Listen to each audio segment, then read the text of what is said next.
नमस्कार मेरे प्रिय भक्तजनों। आज हम श्री दुर्गा नवरात्र कथा एवं व्रत के बारे में जानेंगे, जिसको बिना पढ़े सुने नवरात्र व्रत अधूरा माना जाता है। अगर आप मेरे चैनल वैदिक मंत्रा पर नए हैं तो प्लीज़ इसे सब्सक्राइब करें। वीडियो अच्छी लगे तो लाइक एंड शेयर करना ना भूलें। कमेंट सेक्शन में माता का जयकारा जरूर लगाएं। जय माता दी। इस व्रत में उपवास या फलाहार आदि का कोई विशेष नियम नहीं है।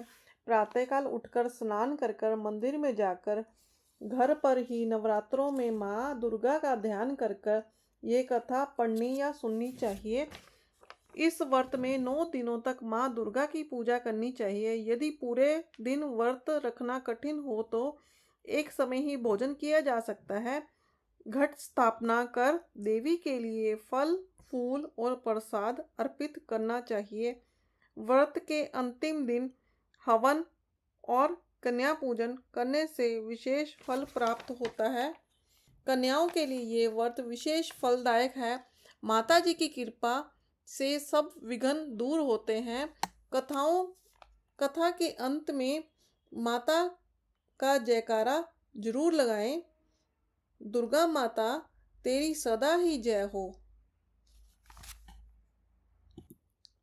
दुर्गा नवरात्र व्रत जो बिना कथा के अधूरा माना जाता है, इसे जरूर श्रवण करना चाहिए।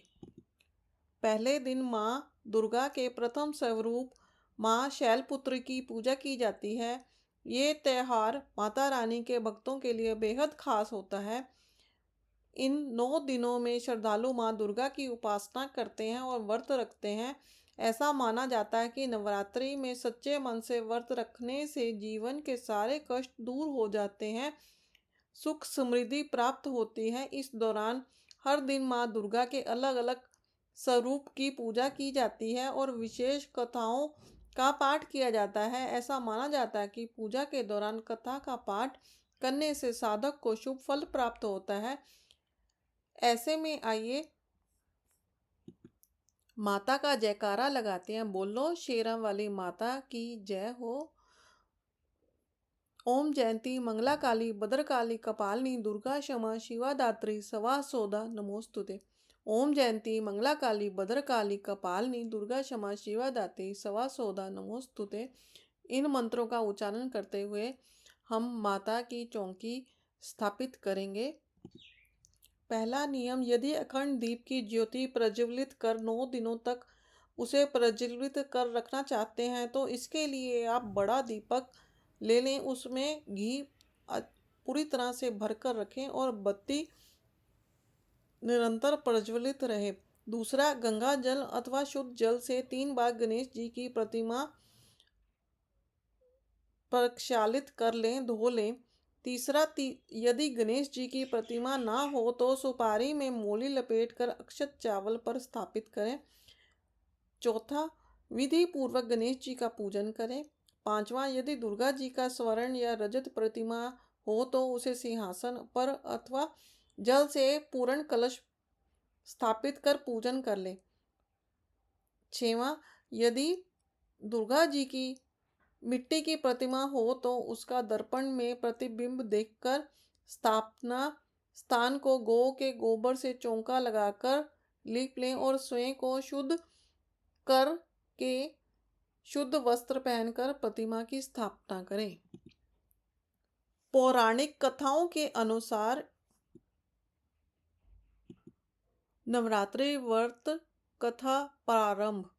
पौराणिक कथाओं के अनुसार एक बार देवगुरु बृहस्पति ने ब्रह्मा जी से नवरात्रि व्रत का महत्व पूछा।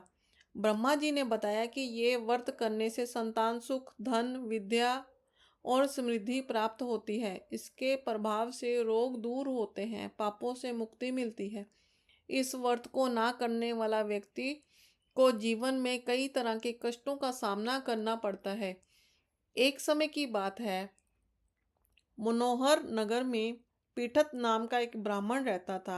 उसकी बेटी सुमति माता दुर्गा की बड़ी भक्त थी, लेकिन एक दिन वह पूजा में नहीं पहुंच पाई।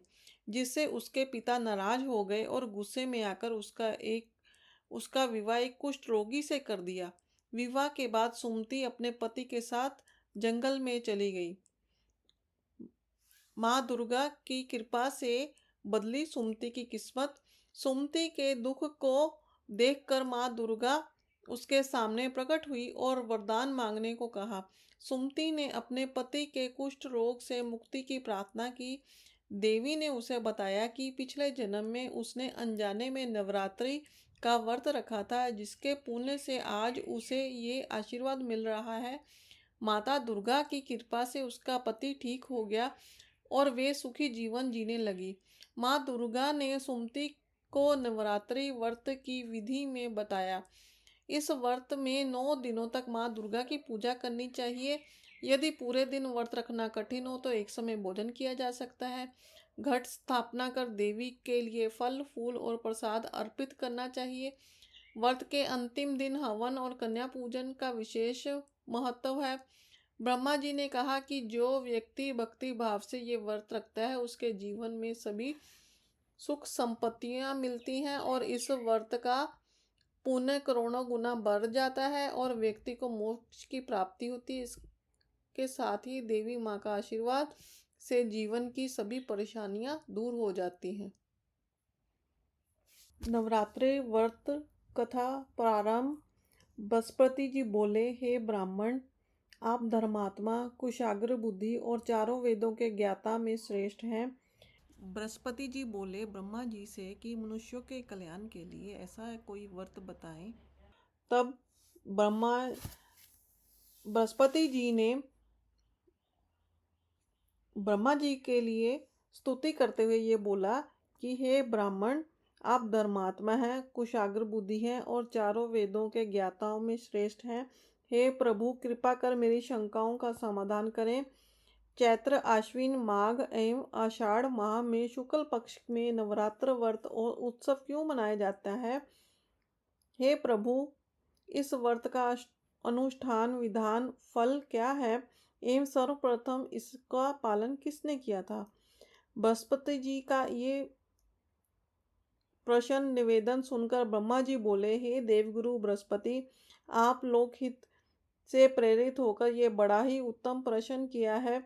जो मनुष्य संपूर्ण मनोकामनाओं को पूर्ण करने वाली देवी भगवती महादेव जी, सूर्य भगवान और नारायण का व्रत करते हैं, वे मनुष्य धन्य हैं। ये नवरात्र व्रत समस्त मनोरथों का पूरक है। श्रद्धा भक्ति सहित इसका अनुष्ठान करने से पुत्र की कामना, धन की प्राप्ति, विद्या की इच्छा, सभी लालसाएं पूर्ण होती हैं। इस व्रत से रोग नाश होता है, कारागार से मुक्ति मिलती है, मनुष्य को समस्त विपत्तियों से मुक्ति मिलती है, धन धान्य से पूर्ण हो जाता है और बांध्या और काक बंध्या स्त्रियां इस व्रत का पालन करने से पुत्रवती हो जाती हैं। समस्त दुर्लभ मनोकामनाओं की पूर्ति होती है। ऐसा कोई भी मनोरथ नहीं जो इस व्रत के करने से ना पूर्ण हो। जो मनुष्य देव दुर्लभ मानव काया को प्राप्त करके भी इस उत्तम व्रत का अनुष्ठान नहीं करता, वह अनेकों कष्टों दुखों को भोगता है।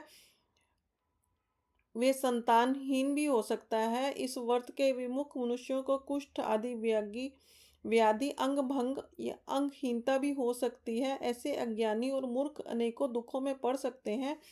देवी दुर्गा के इस उत्तम व्रत अनुष्ठान से विमुख निर्दयी कुटिल मनुष्य क्षुधा और ऋण से पीड़ित होकर पृथ्वी पर भटकते हुए गूंगे हो जाते हैं। जो सौभाग्यशाली सधवा स्त्रियां भूल या प्रमादवश इस व्रत का पालन नहीं करती, वे पति से हीन होकर अनेकों कष्टों से व्याधियों को भोगती हैं। यदि ये व्रत धारण करने वाला मनुष्य दिन भर उपवास ना कर सके तो एक बार भोजन करना चाहिए।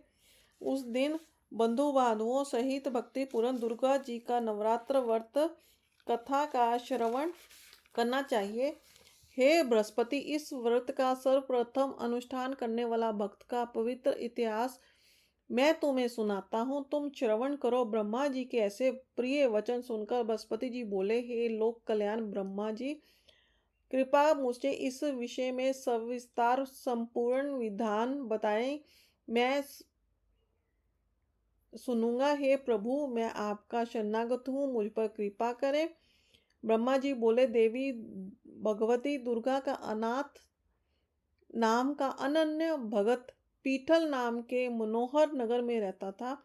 उस ब्राह्मण के यहाँ अत्यंत सुंदर समस्त सद्गुणों से युक्त ब्रह्मा की प्रथम रचना के समान उत्तम एक यथार्थ सुमति नाम की कन्या ने जन्म लिया। शुक्ल पक्ष के चंद्रमा की चंद्रकला वृद्धि के समान वह कन्या पिता के उत्तम लालन पालन में सहेलियों के साथ बाल क्रीड़ा करती हुई आयु वृद्धि को प्राप्त हुई। कन्या के पिता दुर्गा जी की पूजा और ध्यान नियमित रूप से प्रतिदिन करता था। पिता के इस पूजा काल में वह नियमित रूप से उपस्थित रहती थी। एक दिन सुमति अपने सहेलियों के खेल में इतनी व्यस्त हो गई कि वह देवी दुर्गा की पूजा में उपस्थित ना हो पाई। पूजा की इस असावधानी पर उसके पिता बहुत क्रोधित हुए उस पर और बोले, दुष्ट पुत्री, आज प्रातःकाल तुमने भगवती दुर्गा की पूजा अर्चना नहीं की। इस कारणवश मैं तेरा विवाह इस कुष्ठ रोगी अथवा दरिद्र के साथ करूंगा। पिता के ऐसे कटु वचन सुनकर सुमति बहुत दुखी हुई और बोली, पिताजी, आपकी कन्या हूँ तथा सब प्रकार से आपसे अधीन हूँ, आपके आश्चर्य में हूँ। आप जैसा चाहो वैसा करें। राजा, रंग, कुष्ठ, दरिद्र अथवा जिसके साथ आप चाहें मेरा विवाह कर दे। पर मेरा ये अटल विश्वास है, जो ये मेरा भाग्य लिखा होगा, अर्थात जो भाग्य में लिखा होगा वही होगा।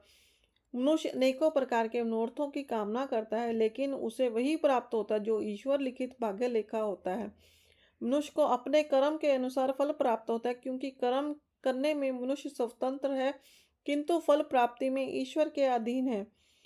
अपनी कन्या के ऐसे कठोर निर्भय वचन सुनकर वह ब्राह्मण ऐसे ही और क्रोधित हो गया, और जैसे घृत पड़ने से अग्नि प्रज्वलित होकर भड़क उठती है, वास्तव में उस ब्राह्मण ने अपनी पुत्री का विवाह एक कुष्ठी के साथ कर दिया और क्षुद्र होकर पुत्री से कहा, देखना है केवल भाग्य के बल पर क्या होता है। अब ये कुष्ठी ही तेरा पति है, जाकर इसके साथ अपने कर्म का फल भोग। पिता के ऐसे निर्दय कर्म और वचनों से पुत्री बहुत ही दुखी हुई। वह मन में विचार करने लगी, आह, मेरा दुर्भाग्य है जिसके कारणवश मुझे ऐसा पति प्राप्त हुआ। अपने दुर्भाग्य और दुख पर इतना दुखी होती हुई सुमति अपने पति के साथ वन में चली गई। वन में वह रात्रि होने पर बड़े कष्ट और संताप में व्यतीत की। उस निर्धर ब्राह्मण कन्या की ऐसी दुखद दशा देखकर भगवती दुर्गा पुण्य पूर्व प्रभाववश प्रकट हुई और उस ब्राह्मण सुमति से बोली, हे दुखार्त ब्राह्मणी, मैं तेरे ऊपर प्रसन्न हूँ, तू मुझसे मनवांछित वर मांग ले। मैं प्रसन्न होकर मनवांछित वरदान करती हूँ। देवी भगवती दुर्गा के ऐसे वचनों को सुनकर ब्राह्मणी कोताहुल पूर्वक पूछने लगी, हे देवी, आप कौन हैं और मेरी किस सेवा से मुझ पर प्रसन्न है? कृपा संपूर्ण वृतांत स्पष्ट करिए। भगवती दुर्गा ने कहा, मैं आदि शक्ति हूँ और मैं ही सरस्वती ब्रह्म विद्या भवानी दुर्गा हूँ। मैं प्राणियों के सत्कर्म से प्रसन्न होकर उनके दुख दारिद्र का नाश करती हूँ और उन्हें सुख ऐश्वर्य प्रदान करती हूँ।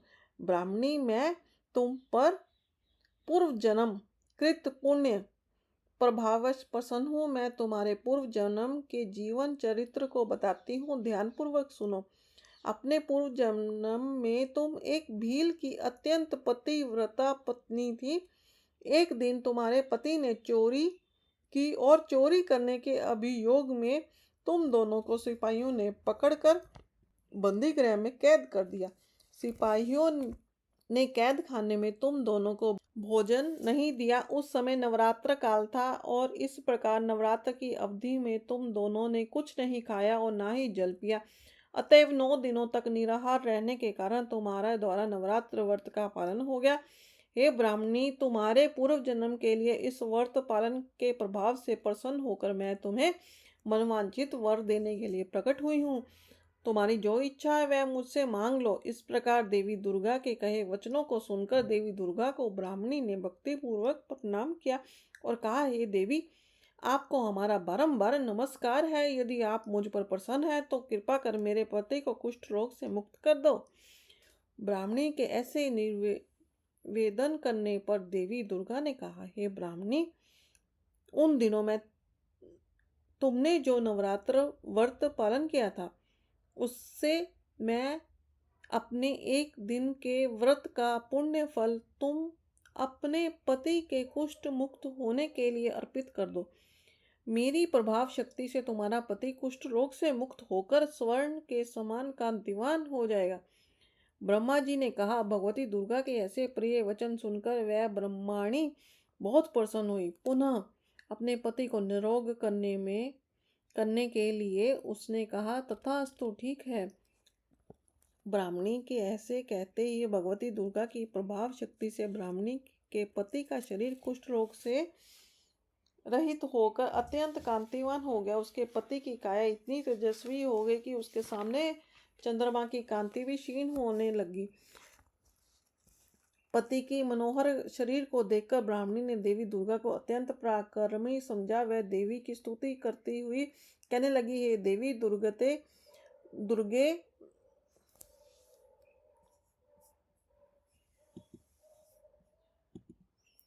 हे देवी दुर्गत नाशनी, अर्थात आप दुर्गति को दूर करने वाली है। त्रैलोक्य संताप हरनी, अर्थात आप तीनों लोगों का संताप हरने वाली हैं।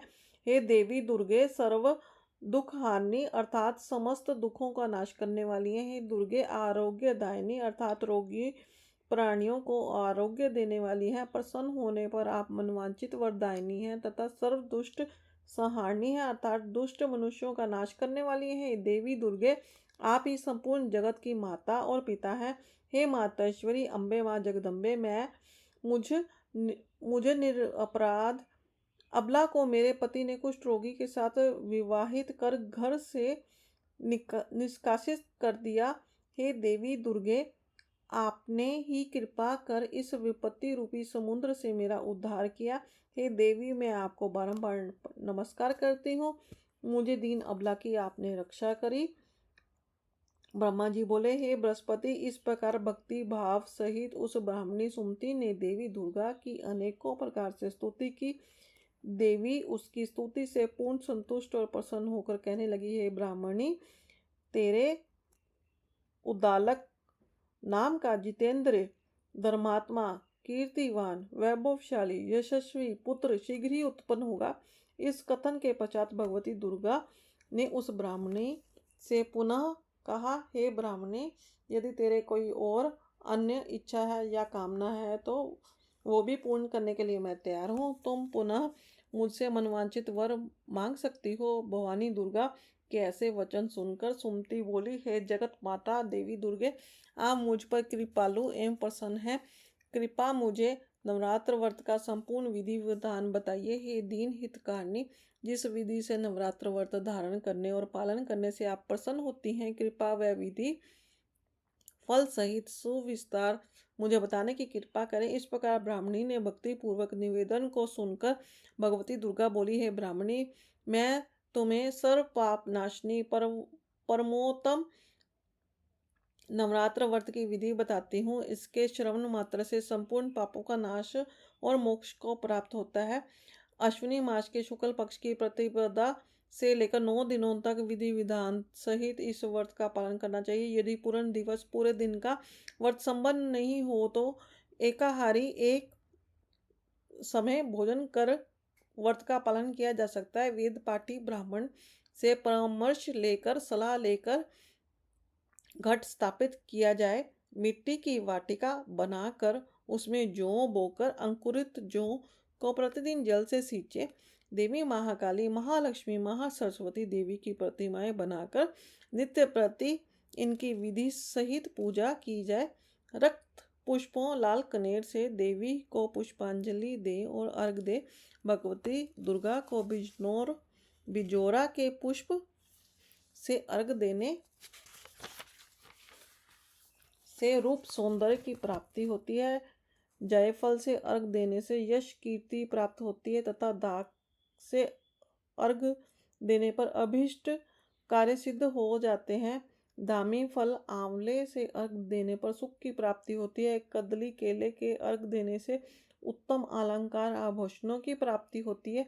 इस प्रकार पुष्पों और फलों से दुर्गा जी को अर्घ देने से विधि विधान सहित हवन करना चाहिए। गेहूं, तिल, जौ, बिलव, नारियल, दाख, खांड, शहद, घी, कदम इत्यादि से हवन करें। गेहूं से हवन करने से लक्ष्मी की प्राप्ति होती है। खीर से तथा चंपा के पुष्पों से हवन करने से धन वैभव प्राप्त होता है। बिल्व पत्रों से हवन द्वारा तेज और सुख की प्राप्ति होती है। आंवले से हवन करने से यश कीर्ति प्राप्त होती है। केले से हवन करने से पुत्र प्राप्त होता है। कमल से राजसुख और सम्मान प्राप्त होता है। दाखों से हवन करने से मनवांछित वस्तुओं की प्राप्ति होती है। नवरात्र व्रत धारण कर उनका पालन करने से धर्मात्मा मनुष्य इस प्रकार विधि विधान सहित हवन करके आचार्य को प्रणाम करके यज्ञ की सिद्धि के निमित्त आचार्य की दक्षिणा दान करें। ये संशय रहित ध्रुव सत्य है कि विधि विधान सहित जो मनुष्य इस महाव्रत का पालन करता है उनके संपूर्ण मनोरथ सिद्ध होते हैं। नवरात्र व्रत की 9 दिनों की अवधि में जो भी दान पुण्य किया जाता है उसका कोटि गुना फल प्राप्त होता है। इस नवरात्र के पालन करने से ही अश्वमेघ यज्ञ की फल की प्राप्ति होती है। हे ब्राह्मणी, इस उत्तम व्रत को जो समस्त कामनाओं को पूर्ण करने वाला तीर्थ स्थान में, मंदिर में या घर पर या पवित्र एकांत स्थल या पूजा घर में ही विधि विधान सहित पालन करें। ब्रह्मा जी बोले, हे बृहस्पति, इस प्रकार ब्राह्मणी को नवरात्रि का विधि विधान और महात्मा तथा फल बताकर भगवती दुर्गा का अंतर्ध्यान हो गई। ब्रह्मा जी बोले, हे बृहस्पति, जो पुरुष अथवा स्त्री इस व्रत का विधि विधान सहित भक्ति पूर्वक पालन करते हैं वे इस लोक में समस्त सुख को प्राप्त कर अंत में दुर्लभ मोक्ष को प्राप्त होते हैं।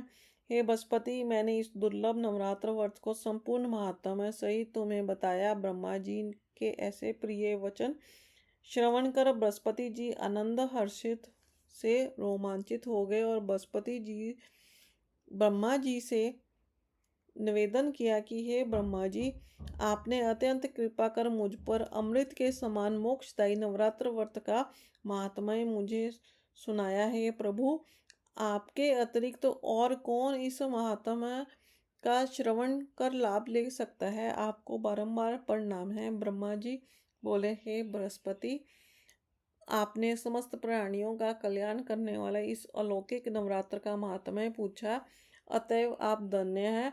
आदिशक्ति भगवती दुर्गा समस्त लोकों का पालन करती हैं। देवी दुर्गा के महात्म्य और प्रभाव के संपूर्ण स्वरूप का जान पाना संभव नहीं है। ये पवित्र श्री दुर्गा अष्टमी व्रत कथा।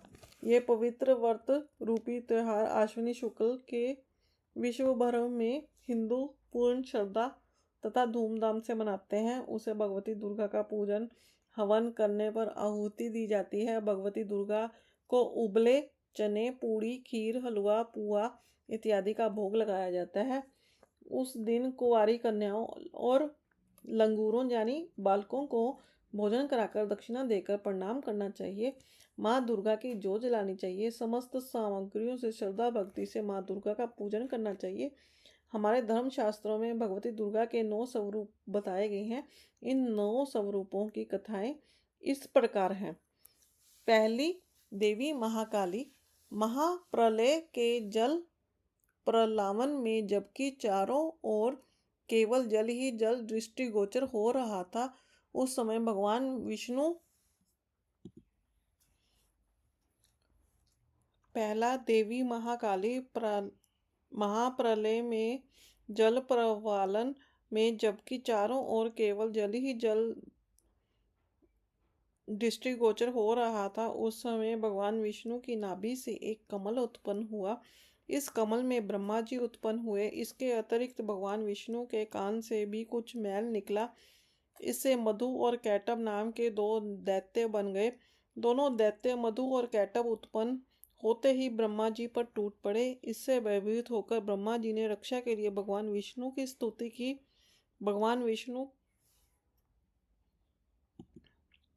भगवान विष्णु की योग माया उस समय भगवान के नेत्रों में निवास कर रही थी। ब्रह्मा जी की स्तुति का श्रवण कर योग माया लुप्त हो गई। इसके साथ तत्काल भगवान की निद्रा भंग हो गई। भगवान विष्णु के जागृत होते ही वे दोनों दैत्य ब्रह्मा जी को छोड़ भगवान विष्णु से लड़ने लगे। दोनों दैत्यों में मति भ्रम उत्पन्न कर इनकी बुद्धि को पलटा तो वे दोनों दैत्य भगवान विष्णु से कहने लगे, हे विष्णु, हम तुम्हारे कौशल से अत्यंत प्रसन्न हैं। तुम जो चाहो वह मनवांछित वर प्राप्त कर लो। भगवान विष्णु ने कहा, तुम दोनों यदि मुझे वर देना ही चाहते हो तो वर दो कि दैत्यों का नाश हो जाए। दैत्यों ने तत्काल कहा, तथास्तु, ऐसा ही हो। वस्तुत ऐसा ही हुआ। दैत्यों के तथास्तु कहने के साथ ही उन दोनों का नाश हो गया, अर्थात मधु और कैटव विष्णु भगवान द्वारा मारे गए। इन दोनों दैत्यों की मति को जिस देवी ने पलटा था उनका नाम महाकाली था। यदि देवी महाकाली के नाम से लोक विख्यात हुई। दूसरी देवी महालक्ष्मी प्राचीन काल में महिषासुर नाम का एक महापराक्रमी दुर्घष असुर हुआ था। उसने त्रैलोक के तीनों लोकों में जीतकर पृथ्वी और पाताल आधिपत्य स्थापित कर लिया। देवगण उस महाबली असुर को संत्रस्त होकर भगवान विष्णु की शरण में आए और अपनी दुर्दशा का वृत्तांत उन्हें बताया। उस समय भगवान शंकर सहित सभी देवताएं अपने अपने तेज को प्रकट किया। इस तेज पुंज का आकार देवी रूप में परिवर्तित हो गया। ये देवी भगवती महालक्ष्मी थी। सभी देवी देवताओं ने देवी की स्तुति की तथा उन्हें अनेकों प्रकार के अलंकार भेंट किए। इन शास्त्रों से देवी ने महाबली महिषासुर सहित समस्त असुरों को मार डाला तथा देवताओं का कष्ट समाप्त कर दिया। तीसरा, देवी महासरस्वती। शुंभ निशुंभ नाम के दो महापराक्रमी दैत्य प्राचीन काल में हुए थे। इन दोनों दैत्यों ने मनुष्यों तथा देवताओं को युद्ध में पराजित करके पृथ्वी और पाताल पर अपना आधिपत्य जमा लिया। तब देवगण दुखी होकर भगवान विष्णु के पास आए और स्तुति करके भगवान विष्णु को प्रसन्न कर दिया। तब उस समय भगवान के शरीर में से एक दिव्य ज्योति प्रकट हुई। यह ज्योति ही देवी महासरस्वती थी। देवी तत्काल दैत्यों का नाश करने के लिए हिमालय पर्वत पर आ गई। उस समय देवी के महासौंदर्य को देखकर दोनों असुर देवी पर मुग्ध हो गए। उन्होंने देवी के सन्मुख विवाह का प्रस्ताव रखते हुए अंगद नाम का दूत भेजा। देवी ने उस दूत को फटकार कर भगा दिया। इस पर दोनों दैत्यों ने क्रुद्ध होकर देवी को बंधनी बनाकर प्रस्तुत करने के लिए अपने सेनापति धूम्राक्ष को भेजा। वह सेनापति धूम्राक्ष अपनी सेना सहित देवी के हाथों को युद्ध में मारा गया। इससे नाराज होकर दैत्यों ने विशाल सेना सहित चंडमुंड नामक दैत्यों को देवी से युद्ध करने को भेजा। देवी ने इन दोनों को भी युद्ध में मार डाला। तब भयानक दैत्य रक्तबीज को सेना सहित देवी से लड़ने भेजा गया। रक्तबीज ऐसा भयानक वीर था कि वह युद्ध में मरता ही नहीं था। उसके रक्त की एक बूंद के पृथ्वी पर गिरते ही राक्षस पैदा हो जाते थे। देवी ने इसे भी मार डाला और उसके सारे रक्त को पी लिया। एक भी बूंद पृथ्वी पर नहीं गिरने की दी। अंत में दोनों दैत्य राजा शुंभ निशुंभ देवी से युद्ध करने आए। देवी की शक्ति चामुंडा देवी से इन दोनों का भयानक युद्ध हुआ और दोनों ही दैत्य चामुंडा देवी के हाथों मारे गए। इन दोनों दुर्गश दैत्यों के मारे जाने से देवगण अत्यंत प्रसन्न हुए और उन्हें पुनः स्वर्ग राज्य प्राप्त हो गया। चौथा, देवी महामाया अथवा योग माया। श्री वासुदेव जी तथा देवकी को बंदी बनाकर कंस ने कारागार में डाला। तब वासुदेव जी तथा देवकी द्वारा स्तुति किए जाने पर प्रसन्न होकर भगवान कारागार में प्रकट हुए। तब वासुदेव और देवकी के आग्रह पर भगवान ने बाल रूप धारण कर लिया। उन दोनों के आग्रह पर भगवान ने नवजात शिशु का रूप धारण कर लिया। तब भगवान ने वासुदेव जी को आज्ञा दी कि मुझे गोकुल में नंद जी के यहाँ पहुँचा दो। नंद जी के यहाँ जो बालिका उत्पन्न हुई है उसे यहाँ ले आओ, वह मेरी योग माया है। भगवान के आदेश से जब शिशु रूपधारी भगवान को सूप में लेकर आधी रात को बंदी गृह से वासुदेव जी बाहर जाने लगे, तभी काले बादल छा गए। कारागार का द्वार स्वयं खुल गया। वासुदेव जी के हाथों पर बंधी बेड़ियां भी स्वयं खुल गई। योग माया के प्रभाव से कारागार के पहरेदार गहरी निद्रा में सो गए। दरवाजे, हथकड़ियां, बेड़ियां स्वयं खुल गई। वासुदेव जी जब बंदी गृह से बाहर आए तो बिजली चमक रही थी। यमुना जी में बाढ़ आई हुई थी। बड़ी बड़ी पानी की लहरें लहरा रही थी। वासुदेव जी ने सूप में भगवान को लिया और यमुना जी में प्रवेश कर गए। उनके यमुना जी में जल में प्रवेश करते ही पानी घट गया। सरलता से पार कराने के लिए यमुना जी स्वयं ही अपना पानी कम कर दिया। वासुदेव जी गोकुल पहुंचे। वहां योग माया के प्रभाव से ग्रामवासी गहरी नींद में सो गए।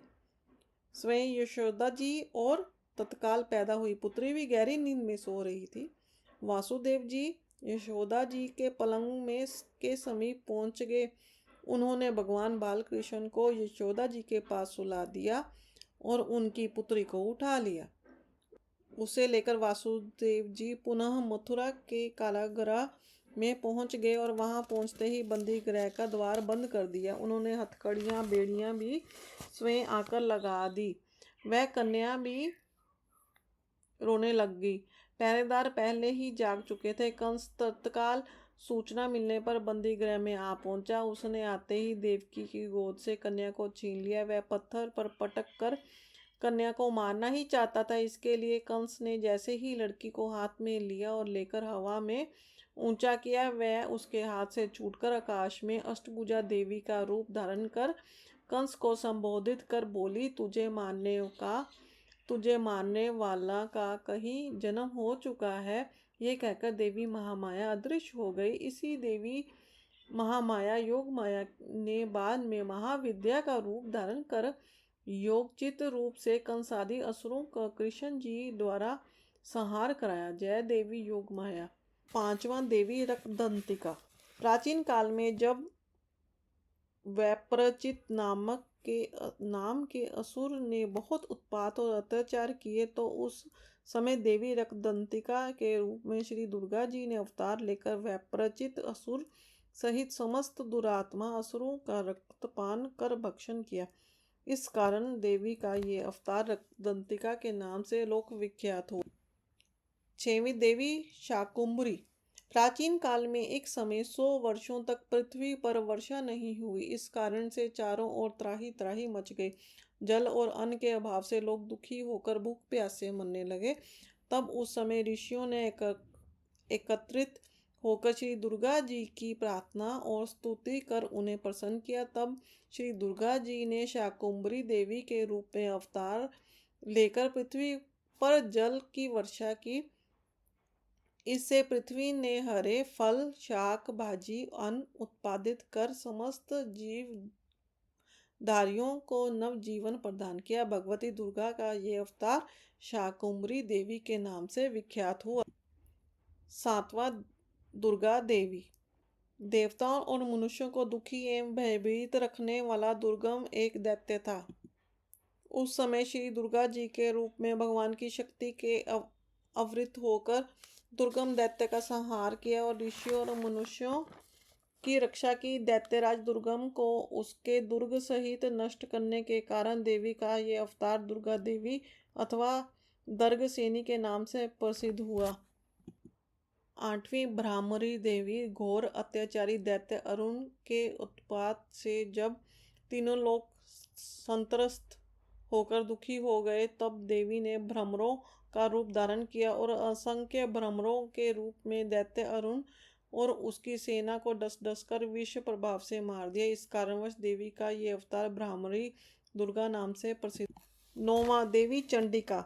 जब चंड और मुंड नाम के 2 अत्याचारी दैत्यों से तीनों लोग संत्रस्त हो गए तो देवी दुर्गा ने चंडिका देवी के रूप में अवतार लेकर चंड और मुंड दोनों दैत्यों का उनकी सेना सहित संहार किया और देवताओं को पुण्य स्वर्ग का अधिपति बनाया। आरती भवानी दुर्गा जी की। जय अम्बे गौरी मैया, जय श्यामा गौरी, जय अम्बे गौरी मैया, जय श्यामा गौरी। तुमको निस्दिन ध्यावत हर ब्रह्मा शिव जी, तुमको निस्दिन ध्यावत हर ब्रह्मा शिव जी। जय अम्बे गौरी मैया, जय श्यामा गौरी, मांग सिंदूर विराज टीको मृद मद को, मांग सिंदूर विराज टीको मृद मद को, उज्जवल से दो नैना चंद्र वदनी को। जय अम्बे गौरी मैया, जय श्यामा गौरी, जय अम्बे गौरी मैया, जय श्यामा गौरी। कनक समान कलेवर रक्तांबर राजे, कनक समान कलेवर रक्तांबर राजे, रक्त पुष्प गलमाला कंठन हार साजे, रक्त पुष्प गलमाला कंठन हार साजे। जय अम्बे गौरी मैया, जय श्यामा गौरी, केहरी वाहन राजत खड़ग खपरधारी, केहरी वाहन राजत खड़ग खपरधारी।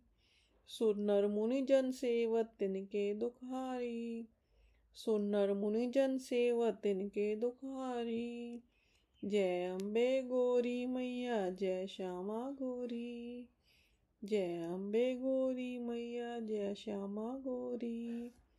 कानन कुंडल शोभित नासाग्रे मोती, कानन कुंडल शोभित नासाग्रे मोती, कोटिक चंद्र दिवाकर समराजत ज्योति, कोटिक चंद्र दिवाकर समराजत ज्योति। जय अम्बे गौरी मैया, जय श्यामा गौरी, जय अम्बे गौरी मैया, जय श्यामा गौरी। शुंभ निशुंभ विदारे महिषासुर घाती, शुंभ निशुंभ विदारे महिषासुर घाती। धूम्र विलोचन नैना निशिदन मदमाती, धूम्र विलोचन नैना निशिदन मदमाती। जय अम्बे गौरी मैया, जय श्यामा गौरी। चंड मुंड सहारे शोणित बीज हरे, चंड मुंड सहारे शोणित बीज हरे। मधु कैटभ दो मारे सुर भय दूर करे, मधु कैटभ दो मारे सुर भय दूर करे। जय अम्बे गौरी मैया, जय श्यामा गौरी। ब्रह्माणी रुद्राणी तुम कमला रानी, ब्रह्माणी रुद्राणी तुम कमला रानी। अगम निगम बखानी तुम शिव पटरानी, आगम निगम बखानी तुम शिव पटरानी। जय अम्बे गौरी मैया, जय श्यामा गौरी, जय अम्बे गौरी मैया, जय श्यामा गौरी। 64 योग निगावत नृत्य करत भैरो, 64 योग निगावत नृत्य करत भैरो। बाजत ताल मृदंगा और बाजत डमरू, बाजत ताल मृदंगा और बाजत डमरू। जय अम्बे गौरी मैया, जय श्यामा गौरी, जय अम्बे गौरी मैया, जय श्यामा गौरी। तुम ही हो जग की माता, तुम ही हो भरता, तुम ही हो जग की माता, तुम ही हो भरता। भक्तन की दुख हरता सुख संपत्ति करता, भक्तन की दुख हरता सुख संपत्ति करता। मूचाचार अतिशोभित वर मुद्राधारी, मूचाचार अतिशोभित वर मुद्राधारी। मनवांचित फल पावत सेवत नर नारी, मनवांचित फल पावत सेवत नर नारी।